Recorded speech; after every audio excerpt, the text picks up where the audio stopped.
Olá, sejam todos bem-vindos. Convido a todos que juntos possamos ouvir a palavra de Deus nessa noite. Faço o convite, reforço o convite a você que nos acompanha pelo Facebook, através também do nosso canal. Sejam todos bem-vindos mais uma vez.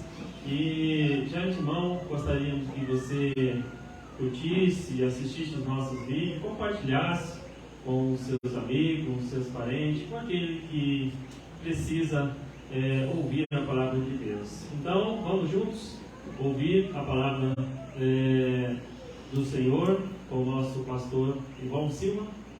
Bom? Obrigado ao diácono Eudes, obrigado à igreja que se reúne aqui na Várzea Grande, no Jardim Vila Rica. E hoje nós vamos falar de um tema interessante, importante e insubstituível, que é a família, e a família feliz. Nós vamos ler no livro de Gênesis, capítulo 12, no verso 1, 2 e 3. Livro de Gênesis, capítulo 12, verso 1, 2 e 3.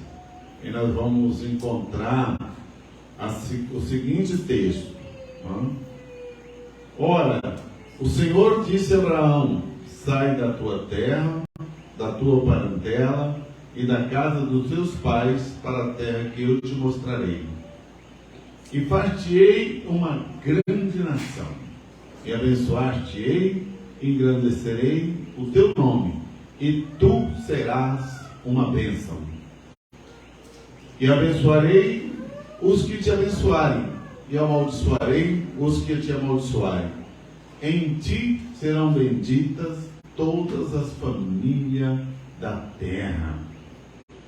Amados, no livro de Gênesis, no capítulo 12, no verso 3, Deus falando para Abraão, ele diz, em ti, na parte B do verso 3, diz, serão benditas todas as famílias da terra. Você tem ideia do que é Deus dizendo, serão benditas? Algo que ainda iria acontecer? Algo que ainda ser construído lá milhares de anos, mas que começava na vida de Abraão e Sara? Você já pensou nisso? Quantos de nós sonham com uma família feliz? Mas eu tenho uma responsabilidade, porque Deus, quando falou com Abraão, ele diz: em ti, Abraão, em você, Abraão, serão benditas todas as famílias da terra. Amados, é interessante quando Deus fala: farei de ti uma nação e te abençoarei. E é interessante também observarmos como Deus lida com isso, como Deus se importa com isso, como Deus faz isso acontecer. Talvez você está passando muitos problemas, muitas dificuldades, mas sabe, amados, tudo na vida nós precisamos aprender. Tudo na vida nós precisamos aprender. Ninguém nasce sabendo tudo. Então talvez hoje eu leia isso. Gênesis 12, 3. E ele diz na parte B: em ti serão benditas todas as famílias da terra. Mas o que será que Deus quer dizer? Ele quer dizer que existe comportamentos que você precisa ter, que você precisa construir, que você precisa obedecer para que essas bênçãos aconteçam. Vejamos o Salmo 128. Salmo 128, ele diz assim: bem-aventurado. Salmo 128, ele diz assim: bem-aventurado aquele que teme ao Senhor e anda nos seus caminhos. E o verso 2: pois comerás do trabalho das tuas mãos. Olha aqui. Pois comerás do trabalho das tuas mãos. Precisa de quê? Esforço. Precisa o quê? Dedicação. Precisa o quê? Convicção. Precisa o quê? Obediência. Precisa o quê? Crer. E ele diz: feliz será e te irá bem. Feliz será e te irá bem. Mas precisou de quê? De esforço, dedicação, decisão, coragem, trabalho, obediência. E o verso 3: a tua mulher será como a videira frutífera ao lado da tua casa, os teus filhos como planta de oliveira à roda da tua mesa. Esse aqui é o detalhe do sonho de todos que esperam uma família feliz. O homem, a mulher e os filhos numa mesa. Sabe, esse é o sonho de todos nós. Todos nós desejamos isso. Mas sabe, amado, tudo isso precisa de uma construção. Precisa de dedicação e de coragem. E o verso 4: eis que assim será abençoado o homem que teme ao Senhor. Eis que assim será abençoado o homem que teme ao Senhor. Então eu preciso reconhecer isso, que essa construção, ela não é apenas a minha intelectualidade, a minha capacidade, mas ela depende de obediência ao Senhor. E o verso 5: o Senhor te abençoará desde Sião, e tu verás os bens de Jerusalém, e em todos os dias da sua vida. Amados, se nós começarmos em Jerusalém, né? O Senhor te abençoará desde Jerusalém, de Sião. Sião é uma referência de bênção, de amor, de aquilo que Deus vai fazer. E ele diz: tu verás o bem de Jerusalém. Como que nós podemos entender Jerusalém? Jerusalém, cidade celestial, um lugar de bênção, um lugar de atuação de Deus, de operação de Deus, de milagres. E ele diz: em todos os dias da sua vida. Você imagina assim? Você já foi visitar um casal que tem uma boa casa, uma boa moradia, e a família senta ali para poder comer, e a família está ali, a esposa, o esposo, 3 ou 4 filhos, todos sentados, comendo. É assim que nós imaginamos uma família feliz. Mas nós olhamos isso do ponto de vista apenas alegórico, né? Da família reunida. Mas ali precisa estar a ação do Espírito Santo de Deus. Eu sei que você almeja, que você sonha, né? Vamos para o verso 6. E verá os filhos dos teus filhos. Filho dos teus filhos significa que você vai ver seus netos, que você vai ver seus bisnetos. E se você for um homem de boa saúde, verá mais. Mas sabe, amado, para que a paz reine sobre Israel. O que significa Israel para você? Nós estávamos lendo de Abraão, da sua família, mas o que significa Israel para você? Sua família, sua comunidade, sua igreja, seu bairro, sua cidade, porque Israel está tão longe, e ele está falando para nós. Vamos falar que é a nossa família. E esse texto, do verso 1 ao verso 6 de Salmo 128, você pode olhar e pode ler, refletir e aprender. Eu quero ler aqui o que um psicólogo que analisa conflitos familiares e que orienta a família, o que ele escreveu? Ele diz assim: esse salmo tão bem escrito por Davi nos dá um perfil de uma família feliz. Desde o princípio, o desejo do coração de Deus é que seus filhos tenham famílias estruturadas e felizes. Toda família que teme ao Senhor colhe o fruto de sua obediência, um bom casamento e uma família ajustada. Essas são as maiores bênçãos da vida, muito mais que bens materiais. Quando um casal entra na aliança, na maioria das vezes, ele espera ser feliz, como um interesse próprio. Porém, a Bíblia nos ensina como um princípio que é dando que se recebe. Então a mentalidade precisa ser mudada ao entrar em uma aliança. O maior desejo do coração do casal deve ser fazer o outro feliz. Quando isso acontece, a recíproca torna-se algo natural.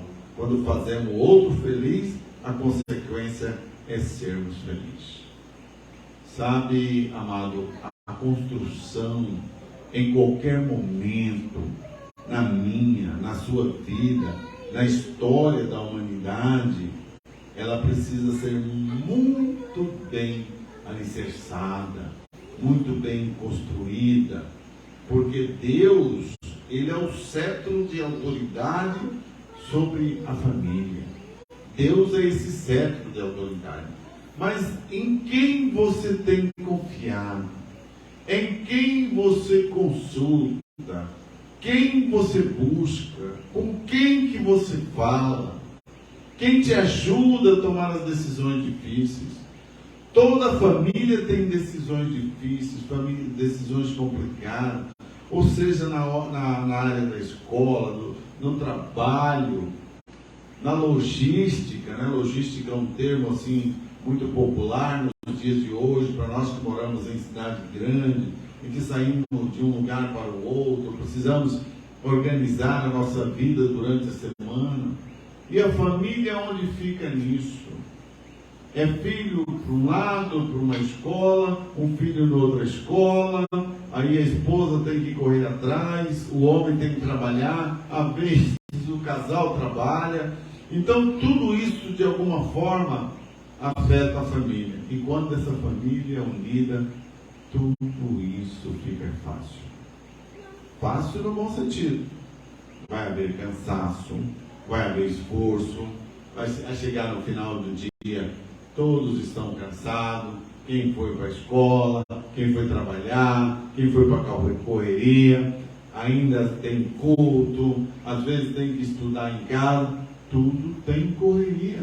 Essa é a vida moderna. Por isso que família estruturada é a família quando você chega no seu lar, você encontra o quê? O cetro de autoridade sobre a família é Deus, é orientação sadia, verdadeira. Olha o Salmo 110, Salmo 110, do verso 2 ao verso 4, diz assim: o Senhor enviará o cetro da tua fortaleza desde Sião. Sião, lugar de operação de Deus, de bênção, família, vamos dizer assim, dizendo: domina no meio dos teus inimigos. Família unida na oração, na meditação, no trabalho, na execução das tarefas. Ela é uma família unida. Então nós podemos dizer que ali ela vai dominar sobre os seus inimigos.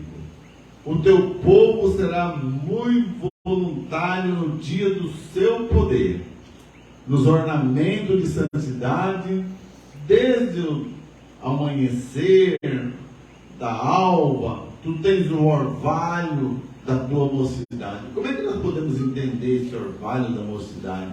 Aquilo que nós exalamos nas atividades, no esforço, mas o orvalho, ele é sereno, ele é agradável, ele é refrescante, não é aquele suor cansativo, extenuante, cansativo. vingativo, doído. Não, amado. É isso que Deus faz. Olha só o que o verso 4 diz. Jurou o Senhor e não se arrependerá. Está vendo a importância da família? Você, membro de uma família, talvez você esteja passando tantas dificuldades, tantos problemas. Não desista de Deus. Confie em Deus. Porque jurou o Senhor e não se arrependerá. Tu és um sacerdote eterno, segundo a ordem de Melquisedeque. Então, quando a gente fala de Melquisedeque, tem muitas teorias, tem até estudos relativos a quem é essa figura Melquisedeque. Mas diz que a segunda ordem dele é ordem de bênção, é ordem de prosperidade, é ordem de integridade, é ordem de vida submetida a Deus, de obediência a Deus. Toma isso, essa porção na sua vida.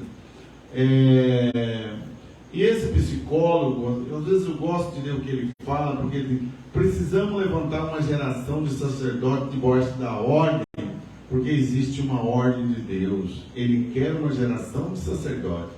Melquisedeque se apresentou a Abraão, ele representava Deus, se apresentando ao patriarca da família. Ficou claro que a família precisa de um cetro de poder. O cetro não é dado a qualquer pessoa. Cetro é autoridade. Os reis do passado governavam com um cetro na mão. Hoje nós temos um cetro de autoridade. Para que serve o cetro? Para reinar, para dominar o adversário. Então o Senhor diz que esse cetro é um estabelecimento do domínio do adversário.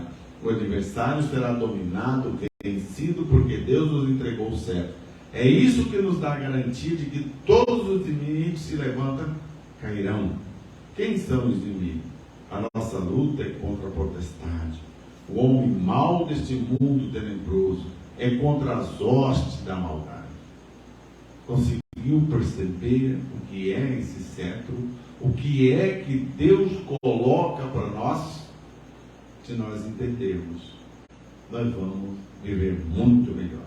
O livro de Efésios, no capítulo 6, e o verso 12, diz assim: porque não temos que lutar contra carne e sangue, mas sim contra os principados, contra as potestades, contra os príncipes das trevas deste século, contra as hostes espirituais da maldade nos lugares celestiais. Talvez você nunca parou para pensar nisso.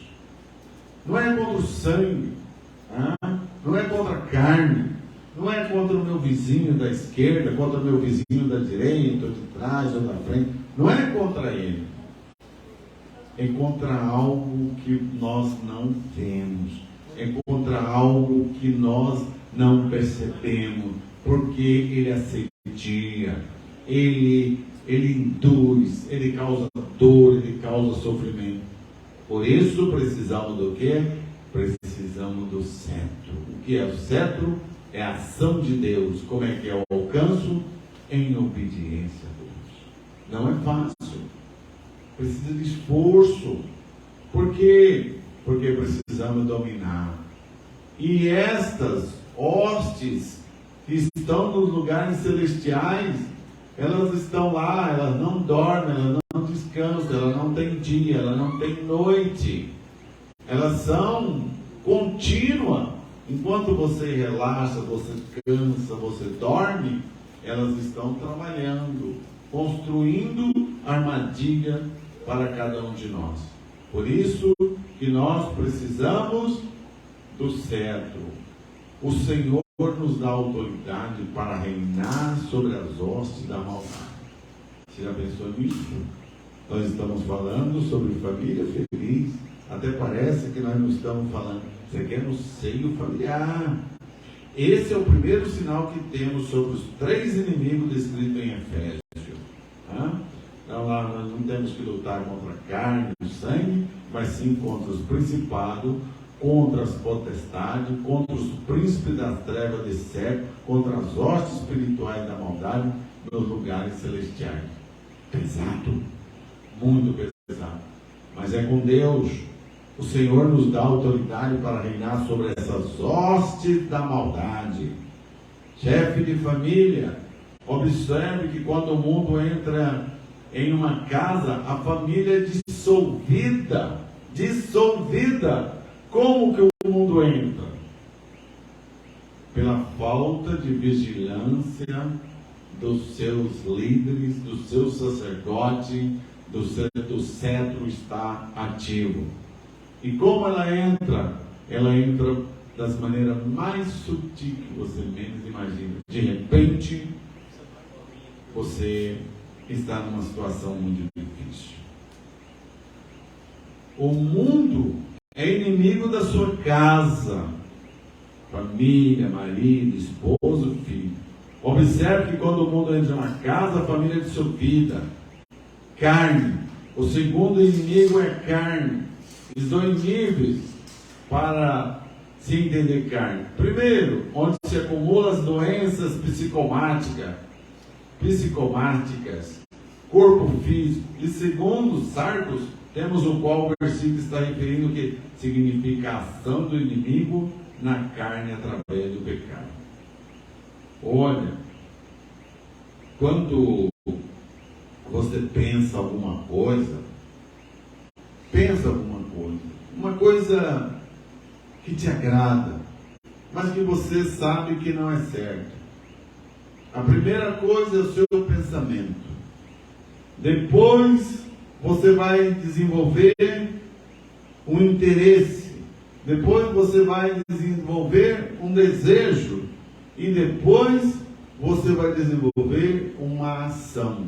Quando chegar na ação, está consumado. O inimigo tomou conta da sua carne e a tragédia está pronta. É assim que nós somos ensinados por Deus. Cuidado!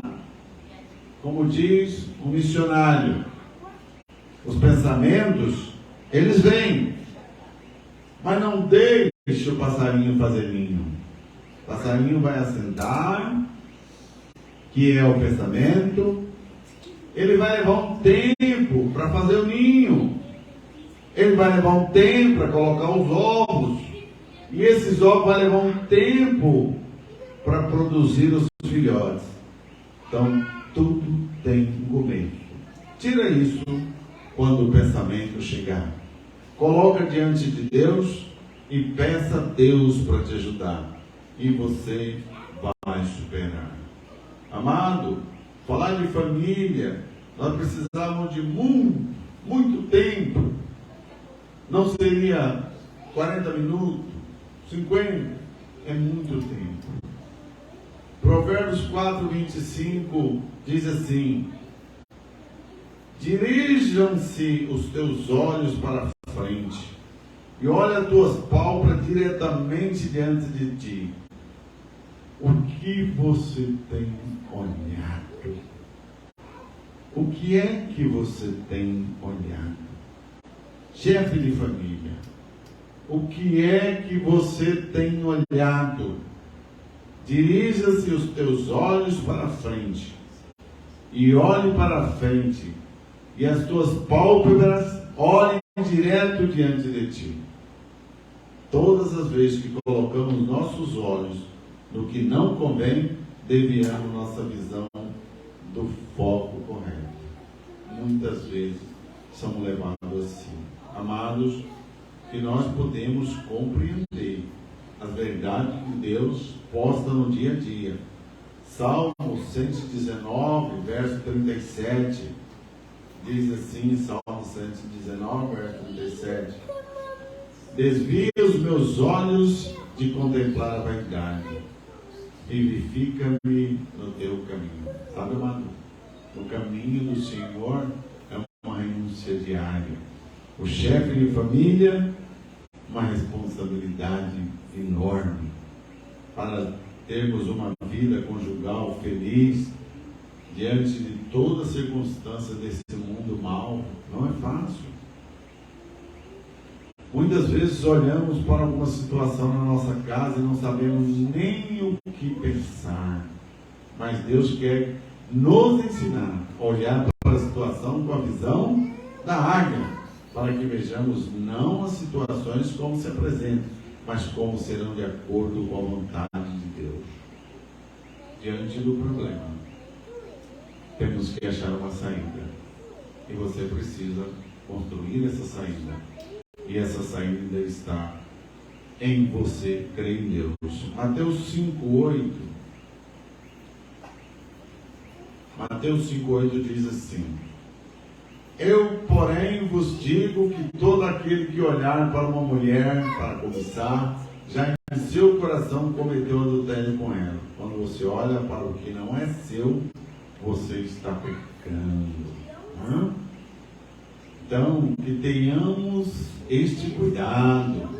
Os nossos olhos são ligeiros, rápidos, para nos conduzir ao mal. Cuidado o que fala. A Bíblia diz que falamos do que o coração está cheio.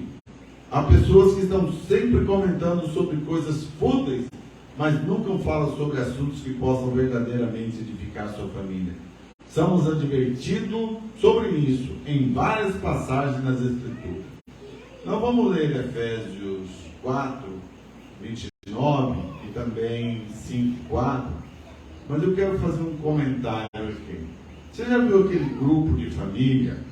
Aquele grupo de família que nunca tem um devocional, que nunca tem uma mensagem de Deus, mas sempre tem alguma dessas piadinhas maliciosas, e tem algo diariamente, coloca 4, 5 vezes, mas nunca coloca um texto da palavra de Deus, nunca coloca uma mensagem da palavra de Deus. Cuidado com esses grupos. Esse alimento diário, ele vai te causar problemas. Você já viu pessoas frustradas, destruídas, com problemas sérios? Muitas das vezes vem aí, Efésios 4, 29. Não saia da vossa boca nenhuma palavra torpe ou palavra de maldição, mas só o que for bom, for boa para promover a edificação, para que dê graças aos que te ouvem. Olha, eu tenho um texto que eu digo assim: o Senhor te abençoe e te guarde. O Senhor faça resplandecer o seu rosto sobre ti e tenha misericórdia de ti. O Senhor sobre ti levanta o seu rosto e te dê a paz. Olha, esse texto, eu já falei ele em muitos lugares, em muitas oportunidades, porque é uma bênção de Deus que ele transmitiu para Moisés, para que Arão falasse ao povo na saída do Egito para uma jornada. Sabe, amado, se você não tem nada para colocar no grupo da família, vai lá no livro de Números, capítulo 6, versos 24, 25 e 26, copia, cola, põe no WhatsApp, põe uma mensagem dessa, para que a sua palavra seja forte e poderosa. Agora, Efésios 5, 4, e diz assim: nem torpezas, nem parvoíces, nem socarrices, que não convém, mas antes. Olha, não vou nem falar torpeza, quem já falou palavra torpe, que é palavrão, parvoíce é outra coisa, chocarrices, é coisas terríveis, que não convém. Antes, ação de graça. Ou você coloca lá: Deus os abençoe, Deus te abençoe sempre, no grupo da sua família. Estimula a sua família às práticas das boas coisas. E tenha a atitude de palavra, de gesto, de respeito, de amor. É verdade que o casamento tem hora que dá um mal-estar, algumas coisas não estão bem, mas é preciso equilíbrio. Quantas pessoas não sabem falar e calar na hora certa? Não sabem falar e calar na hora certa, né? Quantos filminhos tem por aí, né? Dentro do relacionamento familiar, pega a oportunidade de um lar feliz, porque não sabe controlar a boca. precisamos pedir a Deus para que Ele nos ensine a guardar os nossos lábios. Amado, se você refletir sobre as coisas boas de Deus, mesmo que dá na internet, no WhatsApp, com certeza você vai melhorar o seu linguajar. Eu trabalhei com um jornalista e ele só falava palavrões. E nós gravávamos um programa de rádio aqui no Mato Grosso e ele tinha esse hábito. E eu sempre fui cuidadoso com a palavra. Passado muito tempo, ele saiu, foi embora. E depois, quando ele esteve aqui na capital Cuiabá, ele me procurou e eu te vim e disse: eu vim te agradecer, porque quando eu cheguei para trabalhar com vocês no rádio, eu falava palavrões demais, mas de tanto você me cobrar, eu encontrei uma moça para casar e a família dela, eles não falam palavrão, e eu, graças a Deus, aprendi que não devemos falar palavrão. Sabe, é uma construção, é um aprendizado. Salmo 141, verso 3.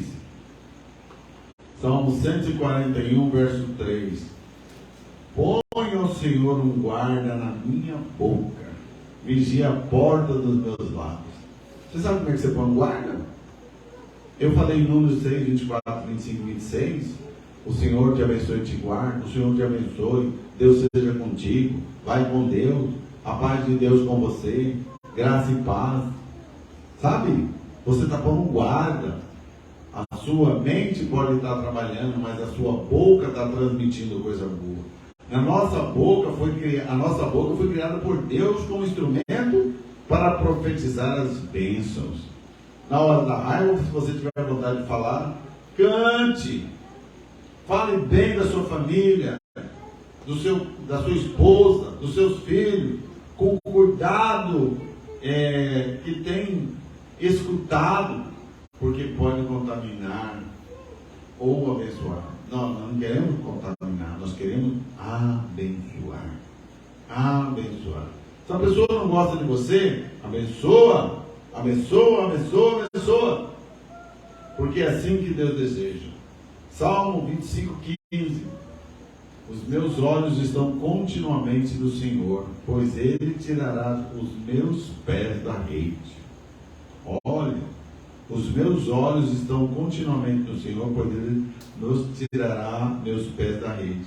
Eu assisti uma palestra uma vez, e que a palestrante, uma senhora, por sinal, muito competente, e ela começou com um slide que tinha uma linda rede armada, tá? Assim, jogada e fotografada ainda no ar, muito bonita. E ela foi explicar os efeitos daquela rede, os benefícios de uma rede bem construída, os seus elos como eram feitos, o lançador quem era, o que é que ela ia alcançar, o que é que ela ia pegar, os frutos que viriam daquilo. Amado, que a nossa vida possa ter uma rede lançada por Deus. Por Deus! Porque o inimigo tem muitas redes perigosas. Se você estiver envolvido por um laço, há uma promessa de Deus de livramento sobre a sua vida. Se você decidir estar fechando as brechas e guardando as portas da entrada, como família feliz, precisamos ter nossos pés plantados na casa do Senhor.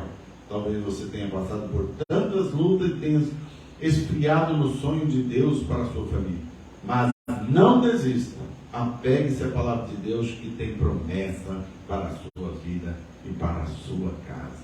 É a mensagem que eu deixo para você hoje e concluo com Isaías 30, 21, que diz: quando te desviares para a direita e quando te desviares para a esquerda, os teus ouvidos ouvirão atrás de ti uma palavra dizendo: este é o caminho, andai nele. Hoje nós te mostramos o caminho de uma família feliz. Tem muito mais, mas nesse pouco espaço de tempo, nós te damos condição de você saber onde encontrar uma família feliz. Nós estamos encerrando, agradecido pela sua participação, e agora o nosso diácono, Eude de Almeida, vai fazer a conclusão. Que Deus te abençoe sempre. Amém, amém. Graças a Deus por esta palavra. Obrigado ao pastor irmão Ivon e por nos relatar, nos falar a respeito desse tema tão importante na nossa vida, a respeito da família. E obrigado a você mais uma vez que está nos assistindo através do Facebook e também pelo nosso canal no YouTube. E vamos pedir a você, mais uma vez, que você possa compartilhar essa mensagem tão poderosa a respeito da família. Compartilhe com seus familiares, com seus amigos, que essa palavra possa chegar a mais pessoas. Tá? Essa palavra que Deus nos orienta todos os dias, por esse tema tão importante. Tá? A família é o nosso bem maior que nós temos na nossa vida. Então, muito obrigado e até a próxima.